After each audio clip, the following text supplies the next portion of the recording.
Hi అండి. ఇది ఎగ్జిబిషనా జాతర అని మీరు అనుకుంటున్నారా? ఇది జాతరేనండి. పల్లెటూరుల్లో వీళ్ళకి ఈ జాతరలే ఒక ఎగ్జిబిషన్ లాంటివి. మా వోడు చూసారా ఆల్రెడీ కొనేసుకున్నాడు. సో పిల్లలకి ఏం కాదండి, వాళ్ళకి నచ్చినవి కొంటే అదే హ్యాపీ. సో ఇక్కడ ఏంటంటే చాలా రకరకాల స్టాల్స్ అనేవి పెట్టారు. నేనైతే ఇంత బాగా జరుగుద్దని నేను ఎక్స్పెక్ట్ చేయలేదు, కానీ చాలా బాగా జరిగిందండి. మనం ఈ స్ప్రింగ్ పొటాటో రోల్స్ని మనం బయట సిటీలోనే చూస్తాం, కానీ ఇక్కడ కూడా ఈ స్టాల్స్ పెట్టారు. వీటితో పాటు పానీపూరి, చాట్, ఇంకా చాక్లెట్ కూడా, మేకింగ్ చాక్లెట్ ఇవన్నీ కూడా పెట్టారు. అప్పటికప్పుడు లైవ్లో ఫోటో ఫ్రేమ్స్ కూడా ఇచ్చారండి. ఇక్కడ చూసారా పీచ్ మిఠాయి భలే తయారు చేస్తున్నారు. అలాగే చిన్నపిల్లలకి నుంచి పెద్దవాళ్ళ వరకు ఉపయోగపడే అన్నీ కూడా ఈ యొక్క జాతరలో, మరి దీని తీర్థం అని అంటారు. ఈ తీర్థంలో చాలా హోల్సేల్గా ఇవన్నీ అమ్మారు. నాకైతే చిన్న ఎగ్జిబిషన్ లాగానే అనిపించింది. ఇక్కడ చూసారు కదా ఫోటో ఫ్రేమ్స్ ఇలా లైవ్లో ఇస్తున్నారు. అంతేకాకుండా టాటూస్ కూడా వేస్తున్నారు.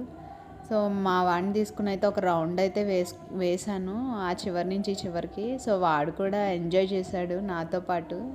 ఇక్కడ చూసారు కదండి చాక్లెట్, ఇదైతే నేను అసలు ఎక్స్పెక్ట్ చేయలేదు ఇలాంటి చోట కూడా ఇవి ఉంటాయా అని.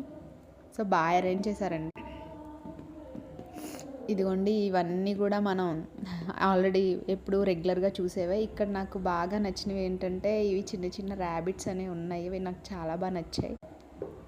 ఇవంతా ఒక ఎత్తు అయితే మా వాడివన్నీ తీసుకుని వెళ్ళిపోయాక సౌండ్స్ ఏవో వినిపించాయండి. మళ్ళీ కిందకి దిగాడు. కిందకి దిగి ఆ సౌండ్స్ ఏంటి, ఆ సాంగ్స్ ఏంటి అనుకుంటే అక్కడ చూసేటప్పటికి మాకు ఒక చాలా లైటింగ్ అనేది కనిపించింది.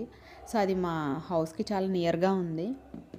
సో మేము కిందకి దిగి చూసాము. అంత దూరం దగ్గరగా వెళ్ళలేదు కానీ దూరం నుంచే చూసాం.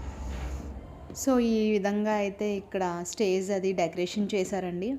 చేసి ఇక్కడ డీజే సౌండ్స్ అని ఎంటర్టైన్మెంట్ ప్రోగ్రామ్ అయితే జరిగింది. సో దీన్ని వీక్షించడానికి అయితే చుట్టుపక్కల ఉన్న గ్రామాల్లోని ప్రజలందరూ వచ్చారు. నేనైతే షాక్ అయ్యాను, ఇంత క్రౌడా అని. చాలామంది, రోడ్ అంతా చాలా ఫిల్ అయిపోయింది. సో చాలామంది వచ్చారు. చాలా బాగుందండి, చాలా బాగా జరిగింది. ఈ వీడియో నచ్చితే లైక్ చేయండి, సబ్స్క్రైబ్ చేయండి. Thank you.